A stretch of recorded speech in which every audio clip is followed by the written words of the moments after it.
अस्सलाम वालेकुम। रमज़ान में पकौड़े फ़र्ज़ नहीं हुए, लेकिन हमारे कल्चर का हिस्सा है, हमें पसंद है, हम सब खाते हैं। आगे पीछे कम, लेकिन रमज़ान में हर बंदा पकौड़े खाता है। तो पकौड़े खाएंगे, मैं तो खाऊंगा, आपने नहीं खाने, आपकी मर्जी है।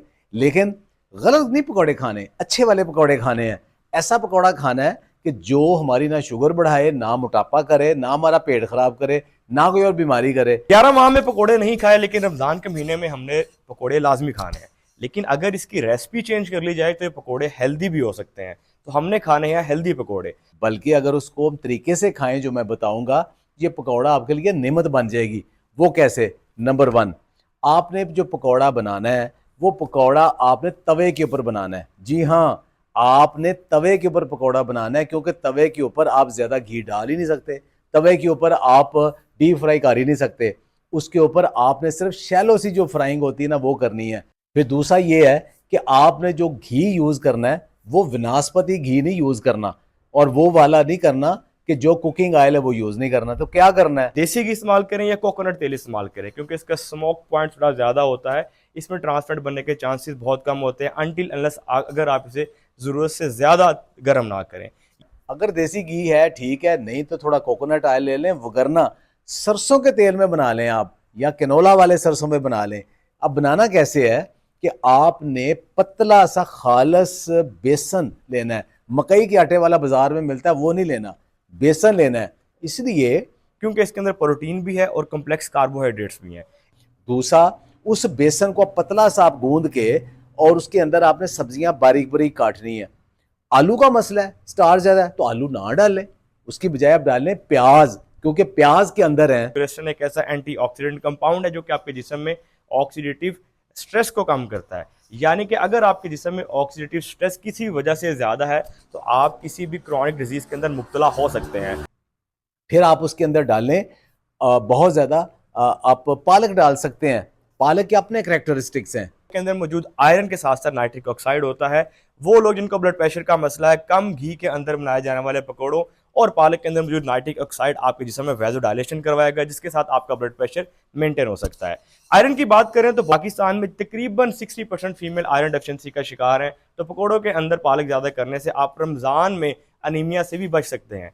फिर आप उसमें जीरा डालना है, फिर आपने डालना है उसके अंदर धनिया डालना है। ये सारे मसाले डालने हैं। अगर हम स्पाइसेस की बात करें तो पाकिस्तान के फूड कल्चर की सबसे अच्छी बात यह है कि हमारे किचन में मौजूद जितनी भी स्पाइसेस हैं सारी एंटीऑक्सीडेंट से भरपूर हैं। और उसको तवे के ऊपर हल्का सा ऑयल लगा के आपने पतले पतले दो तीन पकौड़े एक बंदे के लिए बना लेने हैं। ऐसे पकौड़े आपकी रोटी से बेहतर है, अफ्तारी में खा लें। खाने किसके साथ है? केचप के साथ नहीं खाने। मार्केट में जितनी भी केचप्स हैं सारी स्टार्च बेस्ड होती हैं, इसके अंदर टमाटर होता ही नहीं है।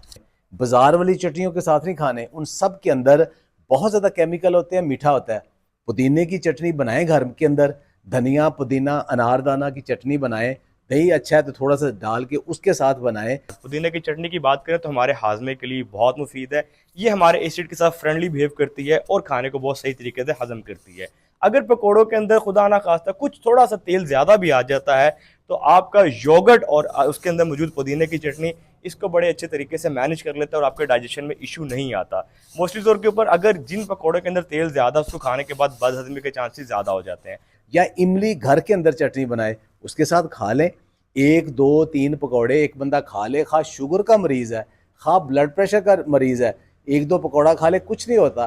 फैटी लिवर वाला बंदा भी खा सकता है। तो पकोड़ों को अगर आप हेल्दी तरीके से बनाते हैं तो हम इस रमज़ान में अपने ज़ुबान के चस्के को पूरा करने के साथ साथ बीमारियों से भी बच सकते हैं। और अगर ये खा के आप उतनी रोटी कम कर देंगे, तो इवन जो वजन के साथ अपना मुकाबला कर रहा है, वजन कम करना चाह रहा है, वो भी कर सकता है। लेकिन जो रेसिपी हमने आपको बताई है इसके मुताबिक खाने से आपको बदहजमी भी नहीं होगी, बल्कि आपके जितने भी गोल्स हैं, चाहे वो वेट लॉस के हैं, डायबिटीज़ को मैनेज करना है, फैटी लिवर है, ये कोई भी क्रॉनिक डिजीज़ है, इन सारी डिजीज़ के साथ आप पकौड़े भी इंजॉय कर सकते हैं। तो पकौड़े खाएं तरीके से। बाजार के पकौड़े का क्या प्रॉब्लम है कि वो पूरा उसने साल वही कढ़ाई के अंदर उसने तेल डाला हुआ है, वो तेल इंतहाई खतरनाक है। और घरों के अंदर भी आप कढ़ाई के अंदर जब पकौड़े बनाते हैं, पहले रोज़े से तेल बचा के रखना शुरू कर दें, उसके अंदर शामिल करते जाएं और पकोड़े डेली बेसिस के ऊपर उसमें बनाएं।